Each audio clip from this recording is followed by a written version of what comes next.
Magandang gabi po sa bawat isa sa atin. And in behalf of the brethren of the Herald of Grace Covenant Bible Church of Cavite, kung saan po tayo nagli-labor, pinapaabot po natin ang pakikiramay sa family de Guzman. Nabanggit na po kanina that Pastor Jerry and I were together in the Salitran cluster of the Dasmariñas City network of Christian churches. But speaking of United Church of Christ in the Philippines, malapit po talaga sa puso ko ang UCCP sapagkat our family was first introduced to the evangelical world through the United Church of Christ in the Philippines. That was in Mindanao. And for some reasons, noong nag-pioneer po ang Methodist Church sa lugar namin, napasama po kami sa United Methodist Church. Pero growing up, tawid-tawiran lang kasi ang Methodist at saka ang UCCP. So, I became part of the UCM Goodwill Choir doon po sa Iligan City. Dahil ninang ko po ang choir conductor, si Nanay Udal Carupo. And even dito, malapit pa rin po tayo sa UCCP Methodist sapagkat ang ating gawain ay nasa loob po mismo ng UTS. And Pastor Fernando Saria and I ay madalas po magkakasama dahil pag-baccalaureate service po ng Cavite State University, kung saan po tayo ay nagtuturo din, ay kasama po natin palagi si Pastor Saria. So, the ambience, the atmosphere ay hindi po talaga bago sa akin. In fact, nanariwa, my wife and I, although we grow in the United Methodist Church, pero malawak po ang aming karanasan with UCCP brethren. So in behalf of our church, we extend our sympathies to Pastor Jerry de Guzman and family at sa mga nakasama po na mga kapatiran dito sa UCCP. Babasahin ko po ulit ang sinabi po sa Hebrews chapter 9 verse 27. Ang sabi po dito mga kapatid, at yamang itinagda sa mga tao ang mamatay na minsan at pagkatapos nito ay ang paghuhukom. May the Lord bless the proclamation of His word at this moment. Nauumpisahan ko po ang pagbubulay-bulay na ito sa pamamagitan ng isang kwento patungkol sa isang paganong hari ng pangalan ay Philip. He was a king of Macedon. Meron po siyang hinire na kabataang lalaki na wala na pong ibang trabaho kundi gisingin po siya tuwing umaga at sumigaw. Sisigaw siya sa pintuan ng bahay ng hari at sasabihin po ng kabataang lalaki na ito, Philip, remember, you are mortal. Philip, alalahanin mo na ikaw ay mortal. And one of these days, ikaw ay mamamatay din. Alam po natin mga kapatid, mga kaibigan, ang behavior po ng paganong hari na ito should cause shame to many people na nagpo-profess na Christian pero nakakalimutan po nila na ang buhay po natin dito sa mundo ay maiksi lamang. At ang buhay natin dito sa mundo ay meron pong hangganan. And there are many who profess to be Christians but they do everything in their power to forget the reality of death. Ngayong gabi po, mga kapatid, mga kaibigan, ay dalhin po natin ang atensyon ng bawat isa patungkol sa usapin ng kamatayan. And I know many people are not comfortable to talk about death because according to their reasoning, sinasabi nila, huwag muna nating pag-usapan yan. Mag-enjoy lang muna tayo sa buhay natin dito sa mundo. Pero sana po ang ating attitude ay katulad sa sinabi ni Moises sa Deuteronomy chapter 32 verse 29 na nagsasabi, kung sila'y mga pantas, kanilang mauunawaan ito at malalaman nila ang kanilang wagas. To think about death and to ponder about death is actually wisdom, mga kapatid, mga kaibigan. Kaya ang panalangin din ni Moses sa Psalm chapter 90 verse 12, ang sabi ko niya, kaya turuan mo kami na bilangin ang aming mga araw upang kami ay magkaroon ng pusong may karunungan. Ano po ang binibilang ni Moses? Mga araw, hindi po mga taon. And many people calculate their lives in terms of years instead of in terms of days. But Moses prayed to God that the Lord will teach him to number his days so that he will learn to walk in a wise manner dito sa mundo. Now, in one of my classes ay napag-usapan po namin ang kamatayan sa Cavite State University, kung saan po tayo nagtuturo. And then tinanong po natin sa ating estudyante, sinabi po natin, nakatitiyak pa kayo na buhay pa kayo mamayang alas 5 ng hapon? And then one student said, yes sir, because I take good care of my body. Because I am careful with the way I live. Sabi ko, anak, at sa totoo lang, yan po ay hindi wisdom. Sapagkat meron pong led pastor na ang kanyang family ay nag-celebrate ngayong gabi dahil pumasa nga sa licensure exam for teachers. And then kinabukasan, madaling araw, kailangan po niya mag-drive ng motor upang sunduin ang kanyang pinsan doon po sa Pantalan. And for some reasons, merong malaking bato na nakaharang sa gitna ng daan, nabangga po ng bus. At ang bus po ay natumba automatic. At natumbahan po itong kapapasalan ng licensure exam for teachers. The night before, the family was celebrating because the career was budding. But kinaumagahan madaling araw, the tragic news came na paglalamayan na pala ang kabataan na iyon.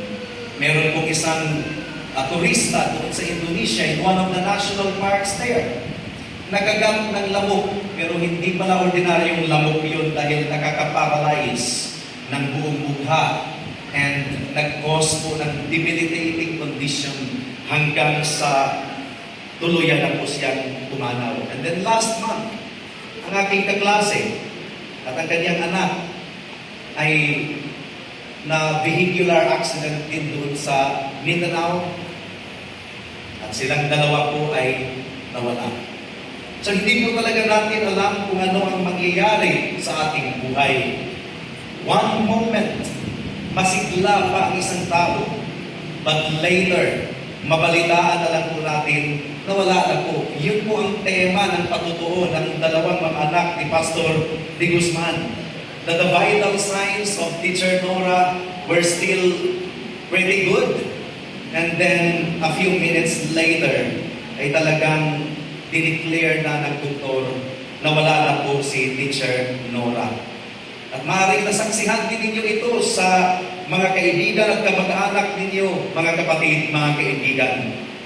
I witnessed how my father-in-law died. Na yung kulay ng kanyang labi mula sa pamula-mula, nag-travel talaga from right to left. Nag-travel. At doon ko po na-conclude na wala na si Papa. Na-witness natin yan sa mga pagdurusa ng mga kaibigan natin na nakakaranas ng terminal illness. And the family experiences so much agony. Meron nang kinuha ng Panginoon. Bata pa. Too soon, mga kapatid, mga kaibigan. 1 week, masigla, malakas pa, joyous, and then the following week ay nakaratay na po dyan sa loob ng kabaong.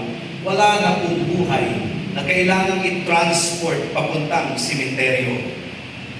Others na narinig po natin, kinuha ng Panginoon ng wala man lang warning.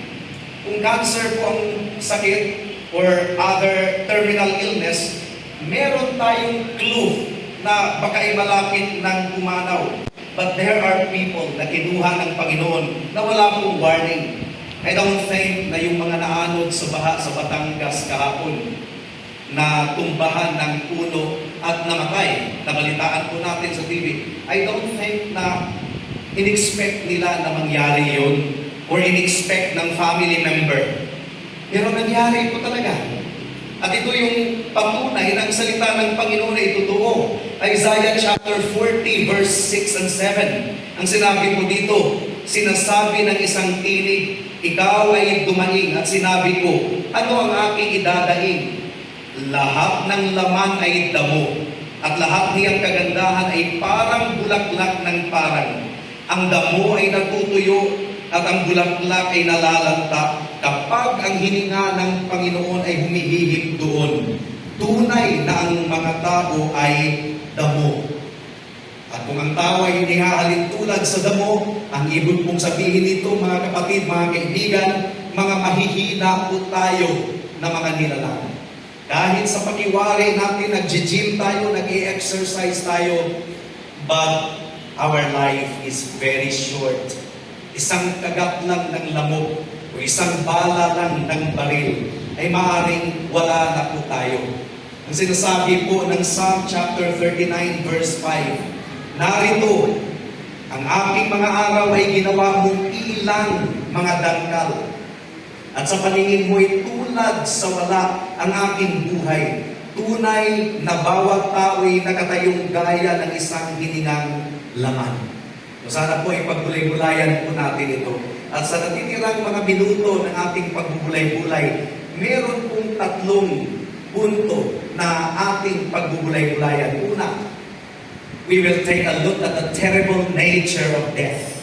Pangalawa, we will also take a look at the immediate scene after death.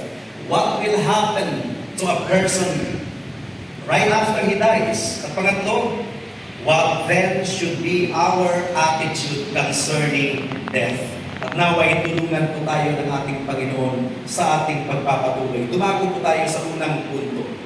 The terrible nature of death. Ang kamatayan po, mga kapatid, mga kaibigan, sa totoo lang ay nakakatakot at nakakabahala. Sapagkat ito ang maghihiwalay sa atin mula sa ating mga malalapit na kaibigan at kamag-anak. Ipipikit po natin ang ating mga mata. And then ang lahat po nating mga proyekto na ating inaasam-asam na matapos ay biglang wala na ang lahat. Kaya maraming mga nagsasabing, Lord, huwag po muna dahil hindi pa tapos ang aking mga anak sa pag-aaral. Huwag po muna ninyo akong kukunin dahil hindi pa tapos ang aking dream house or ang aking dream car. Pero mga kapatid, mga kaibigan, hindi po naghihintay ang kamatayan. Ano man ang project mo, good or bad. When death calls us, wala pong kapangyarihan ng ating pera. Wala pong kapangyarihan ng lahat ng mga physical techniques natin in order to extend our lives even a second. At ang lahat ng ating pinupunta ay kailangan po nating lisanin. 1 Timothy chapter 6 verse 7. Ang sabi po dito, sapagkat wala tayong dinalang anuman sa sanlibutan at wala rin naman tayong mailalabas na anuman. We witnessed that in the death of Queen Elizabeth. Anywhere that lady went, she was met with pomp and circumstance and grandiose procession. But what happened? Did she bring anything to her grave? None of that. Makikita din po natin, mga kapatid, na ang kamatayan po ay universal. Buong mundo. Wala pong purok dito sa mundo na hindi nadatnan ng kamatayan. Death is universal. Maraming mga kasamaan dito sa mundo na partial. Tondo is known for its crimes. Hindi ko lang alam kung ano kalagayan ng Tondo ngayon, but it's notoriously known for crimes and illegal activities, and many criminals in our society nagkakalusot sa parusa ng gobyerno. Di po ba? Mga big-time syndicates, illegal people who engage in illegal activities, sila po ay nakakalusot. Nalulusutan po nila. Pero ang kamatayan ay hindi po natin matatakasan. Every one of us dies. Psalm chapter 89 verse 48. Ang sabi ko dito, sinong tao ang mabubuhay at hindi makakakita ng kamatayan? Maliligtas ba niya ang kanyang kaluluwa sa kapangyarihan ng Sheol? Ibig sabihin, maliligtas pa natin ang ating sarili mula sa kapangyarihan ng libingan. Ang kamatayan po ay naghahari sa lahat ng henerasyon. At samantalang may mga tao na nabuhay ng higit 100 years old, Bangod, the famous Filipino tattoo artist, ay more than 100 years old. Pero alam po natin that one of these days, sana mag-extend pa kanyang buhay. Pero alam po natin ng mga centenarians, katulad ni Juan Ponce Enrile, ay hindi po mga immortal, kundi mortal, mga kapatid, mga kaibigan. Ang kamatayan ay naghahari sa lahat ng mga bansa. All men must die. Pero ano ba ang mas nakakatakot patungkol sa kamatayan is na resulta po ito ng puot at galit at kaparusahan ng ating Diyos. The wages of sin is death. Kung wala sanang kasalanan, wala sanang kamatayan. At ang kasalanan ay i-define po natin in terms of the law of God, the 10 Commandments. Isa na yan ang pagsisinungaling, pangangalunya.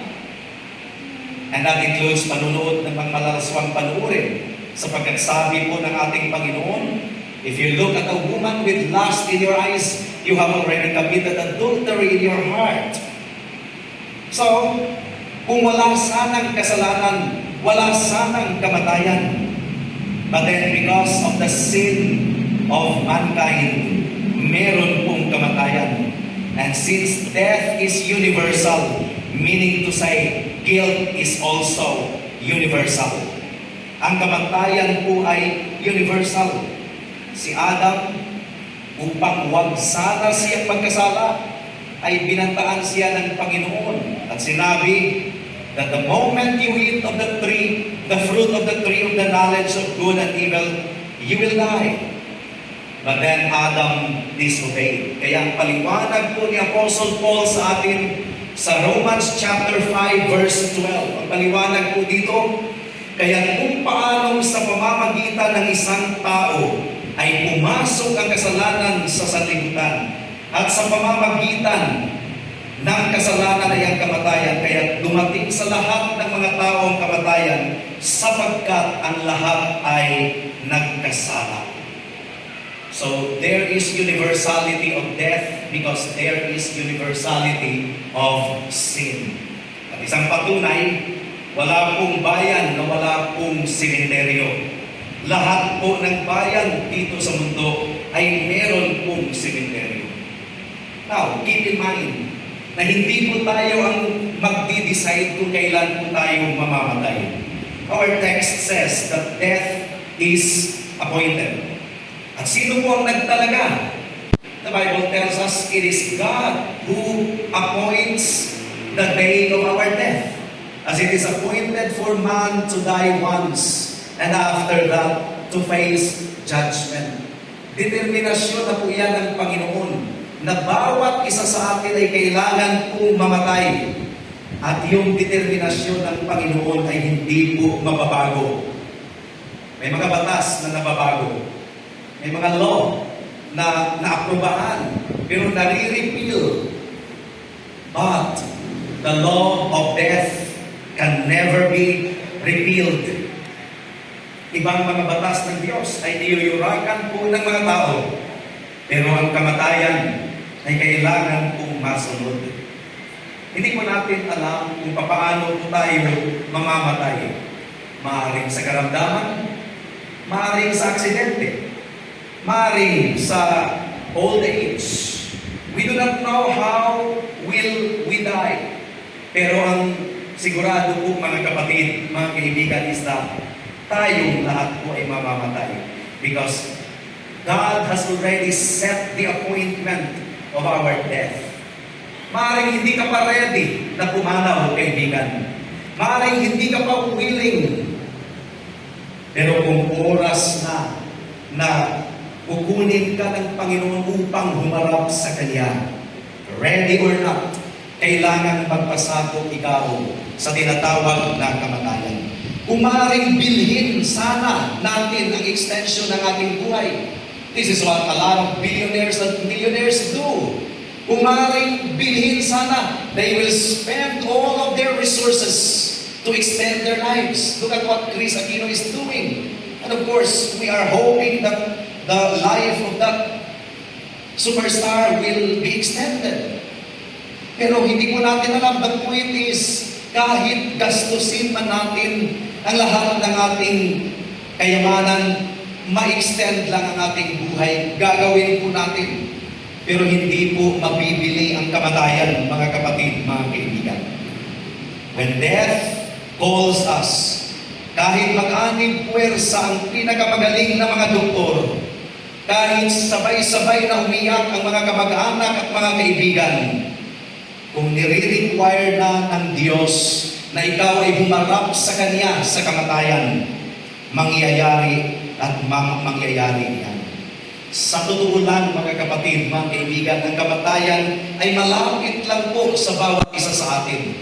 Ganito po ang description ni Haring David sa kanyang buhay. 1 Samuel chapter 20 verse 3. Ang sabi po ni Haring David, ngunit sa katotohanan, habang buhay ang Panginoon at buhay ka, iisang hakbang ang nasa pagitan ko at sa kamatayan.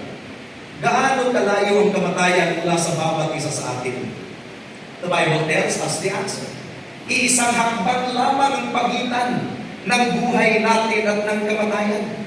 Kaya mga kaibigan, ang buhay ba natin dito sa mundo ay maiksi? Bakit po natin ito aksayahin? Sa pamamagitan ng ating kasalanan at pamumuhay na sinusunod ang pita ng laman at ang kalooban ni Satanas.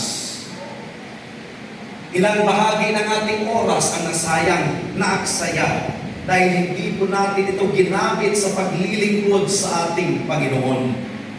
Ang kamatayan po ba ay tiyak, mga kapatid, mga kaibigan? Ang kamatayan po ba ay tiyak? Tiyak ba ito na darating sa bawat isa sa atin? Then, gawin po natin itong primary priority, kaibigan, na paghandaan po ito. Ang sabi po ng ating Panginoon mismo, be ready, for you do not know when the Son of Man will come. And yet many people pretend that there is no death. Attend sila ng funeral services, pero hindi nila iniisip that one of these days, sila na po ang ilalagay dito sa kabaong. Attend sila ng funeral procession, pero hindi po talaga nila maisip na sila na po ang susunod one of these days. At meron po mga taong dinadaya nila ang kanilang edad. Nagpapakosmetics, nagpapaplastic surgery. Maaaring successful ang ginagawa ni Vicky Bello. Pero hindi po madadaya ang mga internal organs. Your face may look young because of cosmetics, but the quality of your heart and kidney and liver remains the same. It is appointed for man to die once. Ilang beses mamatay ang tao? Isang beses lang? Minsan lamang? So hindi po totoo ang reincarnation ng Buddhism.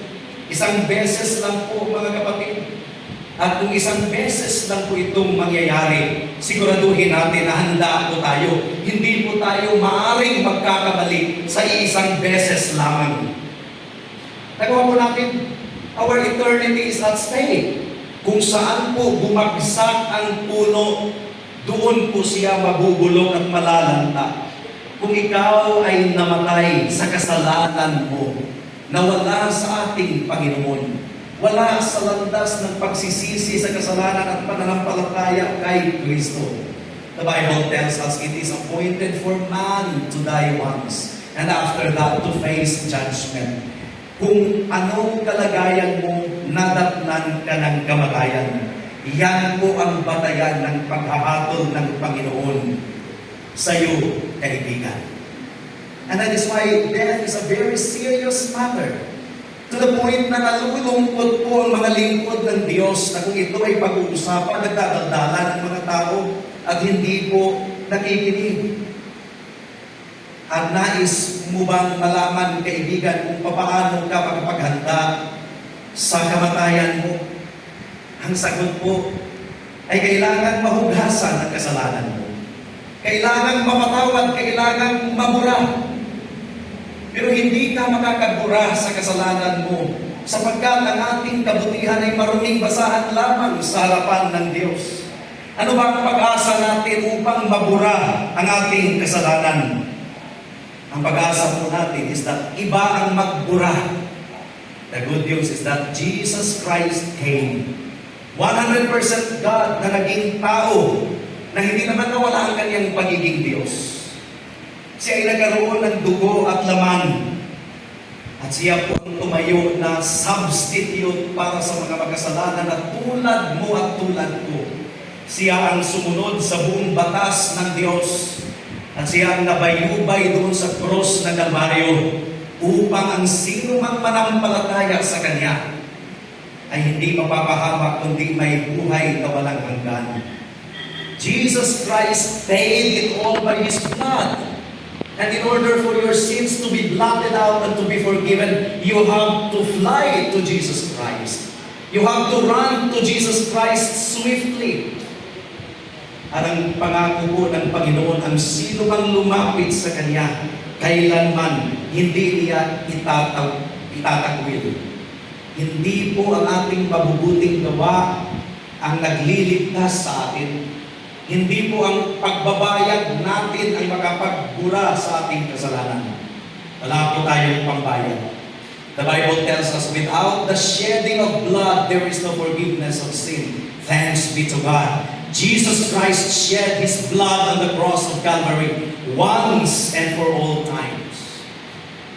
That is why the invitation is for everyone to come to Jesus Christ before it is too late. Pangalawang punto, the immediate sin after death. Ano ang sinasabi po ng ating teksto? As it is appointed for man to die once, and after that, what happens? And after that, there is judgment. Immediately, right after death. Si Teacher Nora, inuha siya ng Panginoon Tuesday ng umaga. Wala pa pong 10 minutes after her departure. She was already transported to the presence of God to receive His judgment. And our only hope is that Sister Nora was a believer in the Lord Jesus Christ. At nakilala niya ang ating Panginoon bilang kanyang Diyos at tagapagligtas. What about you, kaibigan? Ang judgment po ng Panginoon ay napaka-personal, napaka-private. Bubuklatin po ng Panginoon ang libro ng buhay mo. But you know what? Ang kriminal na ipinakong kasama ng ating Panginoon doon sa cross ng Kalbaryo. Kriminal yun. Magnanakaw, tulisan, mamamatay tao, marahil. Pero ang kanyang kasalanan ay nabura. When he called on the name of Jesus Christ, Lord, remember me when you are in your kingdom. Ano ang sinabi po ng ating Panginoon? Now you will be with me in paradise. Hindi po niya kinita ang kanyang kaligtasan sa pamamagitan ng kanyang good works. There is no one righteous, no, not even one. Says Romans chapter 3, verse 10 to 12. But that criminal who was hung with Jesus Christ on the cross of Calvary received the free gift of salvation. At kung ikaw ay na kay Kristo, kaibigan, when you die, ang kamatayan ay parang pintuan lamang mula sa mundong magulo na ito at puno ng miseries dahil sa kasalanan. Ikaw ay papasok tungo sa walang hanggang kaluwalhatian kasama ng ating Panginoon. If you are in the Lord Jesus Christ, but if you are not in the Lord Jesus Christ, opposite po ang mangyayari. Yung sinasabing, umanaw na ang ating kaibigan, tapos na ang kanyang paghihirap. Yes, tapos kung siya ay nakakilala sa ating Panginoon. Tapos na ang kanyang paghihirap. But if you die in your sin, unrepentant, with your life spent in sin and rebellion against the will of God, imbis na matapos ang paghihirap, ay mas lalo pang nag-multiply ang paghihirap up to 1,000,000 times. Kaya kaibigan, habang meron pang panahon, ikaw ay magbalik loob sa ating Panginoon. Now after death is judgment. But Acts chapter 17 verse 30 tells us na meron pong itinakdang isang araw, day of judgment. Dapat lang, Kasi for the most part, ang kasamaan dito sa mundo ay tila baga nagtatagumpay. Ipabayag ng Panginoon na habang buhay na ganyan, meron pong hustisya ang ating Diyos sapagkat siya po ay hustisya. Kaya merong itinagda na isang araw kung kailan haatulan niya ang mundo sa katuwiran. Hindi po kayang bilhin ang justice ng ating Panginoon kung kailan ang lahat ng mga tao ay magbibigay pasulit sa lahat ng kanilang ginawa dito sa katawan, whether good or bad. Now, I want you to imagine what will happen on the judgment day. May mga libro po na bubuklatin. Una, ang libro ng batas ang bubuklatin, ang 10 Commandments. And the commandment of God will be used as a basis to judge you. Pangalawang libro na bubuklatin ay ang libro ng remembrance, na meron ka sanang chance na magsisi. Inabot ka sana ng message of the gospel katulad ngayong gabi. Kung hindi ka tutugon dito, kaibigan, ay gagawin ito ng Panginoon ng batayan ng paghuhusga sa kaluluwa mo. At sasabihin ng Diyos, di ba, October 25, 2024, sa lamay ni Nora de Guzman, narinig mo ang Ebanghelyo, bakit hindi ka tumugon? So, that book will be opened, the book of remembrance, opportunities wasted. Another book will be opened, which is the book of our conscience. Because for the most part, ang budhi, ang conscience ng mga tao ay kanilang sinusupil. And then the book of life will be opened. And anyone's name that is not written in the book of life will be thrown in the lake of fire. At ito po ang verdict para sa mga nakay Kristo. Ang sasabihin po ng Panginoon ay ang Matthew chapter 25 verse 34. Ang sabi po dito, "Hali kayo mga pinagpala ng aking Ama, manahin ninyo ang kahariang inihanda para sa inyo mula sa pagkatatag ng sanlibutan." Para sa mga mananampalataya, pero para sa mga wala kay Kristo, ang sasabihin po ng Panginoon sa Matthew 5:41, "Lumayo kayo sa akin, kayong mga isinumpa, doon kayo sa apoy na walang hanggan na inihanda sa dyablo at sa kanyang mga anghel." Nakakatakot kung papakinggan ng salitang, "Lumayo kayo sa akin." Sino ba ang Diyos? He is the source of all happiness. He is the source of all hope. And to be able to hear that personally from the mouth of the Lord is a terrifying thing. But you know what? Tama lang. Nasasabihin yan ng Panginoon because majority of the people in the world, they have spent their entire lifetime telling God, "Lord, I do not want you in my life. I want to be autonomous. I do not want you to rule over me. I am the captain of my soul. I am the master of my destiny."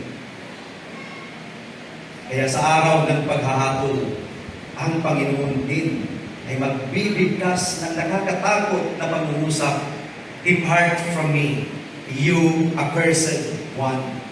Pangatlo at panghuling punto, ano dapat ang attitude natin patungkol sa kamatayan?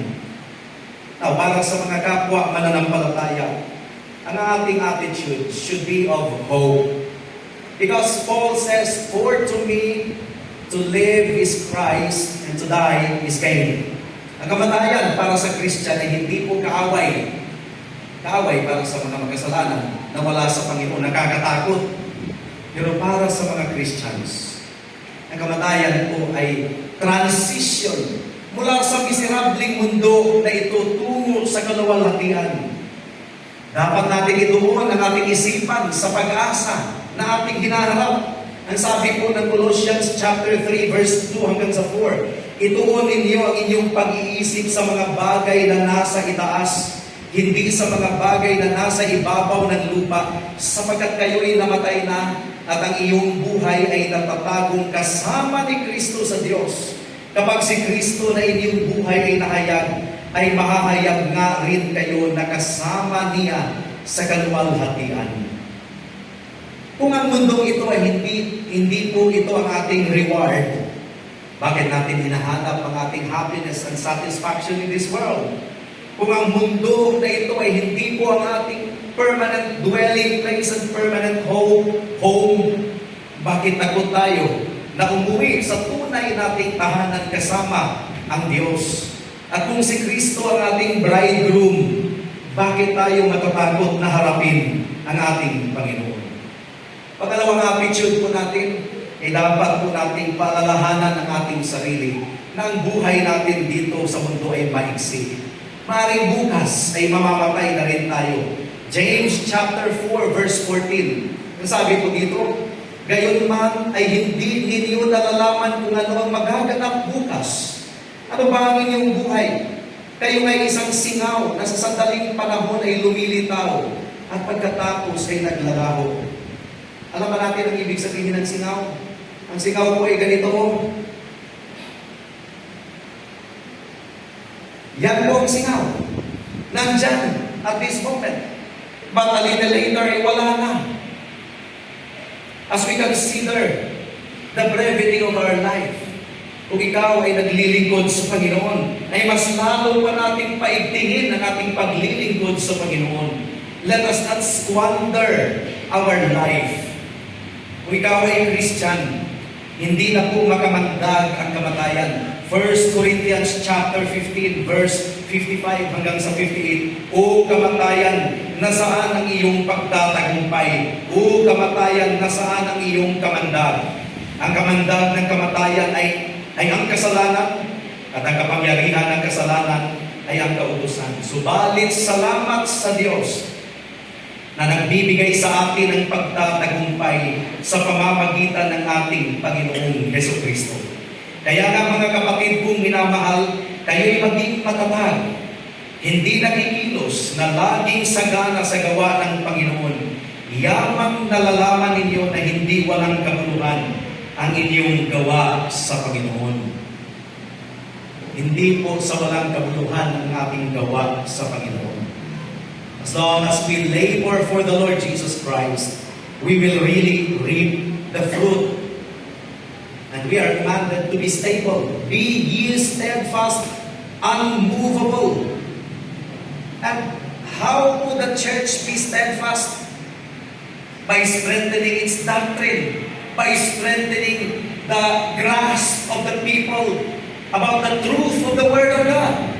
Ang isang iglesia na ibinaon ng solid proclamation of the Word of God in exchange of trivial matters.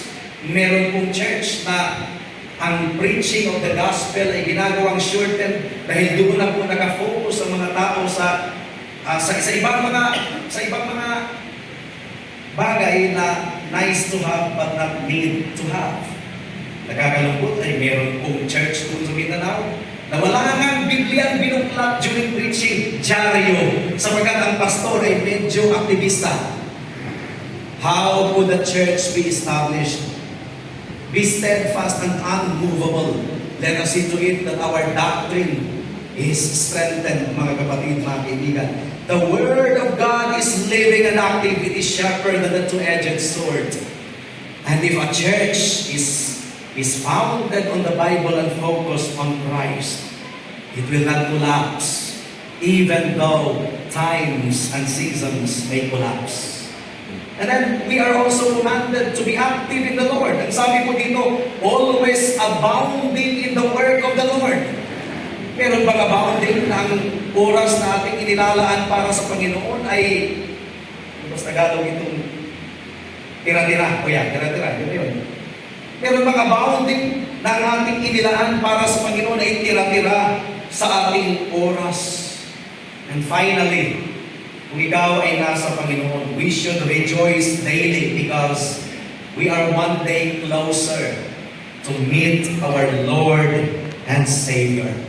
Soon and very soon, makikita po natin ang ating tagapagligtas ng mukhaan. Ayon pa sa isang old hymn, someday the silver cord will break, and I no more as now shall sing. But oh, the joy when I shall wake within the palace of the King. And I shall see Him face to face and tell the story saved by grace. we should rejoice. 1 John chapter 3 verse 2, mga minamahal, ngayon ay mga anak tayo ng Diyos at hindi pa nahahayag kung magiging ano tayo. Nalalaman natin na kung siya'y mahayag, tayo'y magiging katulad niya sapagkat siya'y ating makikita bilang siya. 2 Corinthians chapter 5 verse 8, kaya't kami ay nagtitiwala at nasisiyahan na mapalayo sa katawan at mapasa tahanan na kasama ng Panginoon. Can you imagine that? To be absent from the body is to be present with the Lord. Soon and very soon, we will be gathered together with God's people throughout the ages. What a gathering of the redeemed and of the ransomed that will be. And soon and very soon, ang ating pagsamba ay magiging dalisay. Hindi po nakahaluan ng antok. Hindi po nakahaluan ng gumagalang isipan. Soon and very soon, our worship will be totally free from any trace of sin. And we will be able to glorify God and sing our eternal hallelujahs, free from any stain of sin. Nawa po ay pagkaloob ng Panginoon sa atin ang biyaya na i-demonstrate natin sa mundo ang pag-asa na meron tayo bilang mga mananampalataya. At naway harapin po natin ang ating kamatayan na meron pong confidence at merong kagalakan. Bakit? Dahil makikita po natin siya ng mukhaan. Ito po ang essence ng ating justification. We rejoice and we have hope, we have joy, unspeakable joy, and full of glory. Soon and very soon, we will no longer be cursed by the law. We have confidence. We are no longer cursed by the law. But soon and very soon, we will no longer be affected by the curse of the law na nararanasan pa rin natin because we are still in the flesh. Nawa po ay sariwain po natin araw-araw ang kagalakan, ang tunay na kagalakan at pag-asa bilang mga mananampalataya sa ating Panginoong Jesucristo. At para sa mga kaibigan natin na maaaring wala pa kay Kristo at hindi talaga naunawaan pa ang kaligtasan, the Bible is very frank, very categorical. Hindi po sa pamamagitan ng gawa ang makasalanan ay naliligtas. That's the language of the Scriptures. Ephesians chapter 2 verse 8 and 9, for by grace you have been saved through faith, and this is not of yourselves, it is the gift of God, not by works, so that no one can boast. Kaibigan, huwag kang tumingin sa sarili mo para sa pagbura ng kasalanan mo at kaligtasan mo. Kanino ka dapat tumingin? Kay Kristo. Sa kanyang dugo at katuwiran. His blood paid fully the penalty of your sin. At ang kanyang righteousness, ang kanyang katuwiran, ay idadamit sa iyo, i-impute sa iyo kung ikaw ay magsisi sa kasalanan mo at manampalataya kay Kristo lamang bilang tanging Diyos at tagapagligtas. Gawin mo ito ngayon, kaibigan. Pagkabukas, ay huli na po ang lahat. Tayo po ay manalangin. O aming Panginoon, salamat po sa mensahe ninyo na i-thunder sa lugar na ito. At naniniwala po kami sa bisa at kapangyarihan ng inyong salita. Naway, hindi tumaagaw ng diabo. We are confident that your word will not return unto you empty and void. And this we pray in Jesus' name. Amen and amen.